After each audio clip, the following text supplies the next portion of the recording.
তোমরা একটু ঘুরে আসো একটু। এখান থেকে এ কানেক্টেড এন্ড এটা হচ্ছে আমরা গ্রাউন্ড। হচ্ছে ভোল্টেজটা মাপবো। দুটো লাগবে। পাওয়ার অন করে ফার্স্টে হচ্ছে সবকিছুর আগে ফার্স্টে হচ্ছে আমাদের এই তিনটা হচ্ছে বাল্ব যখন বন্ধ করতে zero, হবে। আর হচ্ছে এটা নিচের দিকে টানতে হবে, সামনের দিকে। অ্যান্টি ক্লকওয়াইজ যেটা। ঠিক আছে। আচ্ছা, তো ফার্স্টে হচ্ছে ফার্স্টে এটা পজিশন, যখন- সবগুলোর জন্য আমরা জাস্ট খালি ভোল্টেজ গুলো মাপবো। So, যেমন এটার B জন্য position এর বি জন্য পজিশনে এটা। 47, তারপর হচ্ছে অফ অবস্থায় এখানে 36, এই তিনটা মাপলাম।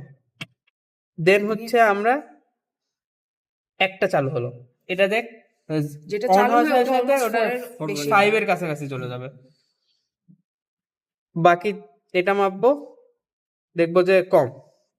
আচ্ছা, তারপর আর একবার দিব, আরেকটা চালু হবে, এটা 5 হবে, এটা 5 হবে, এটা হচ্ছে 0 মানে 0.5 অথবা 1 এর নিচে হবে।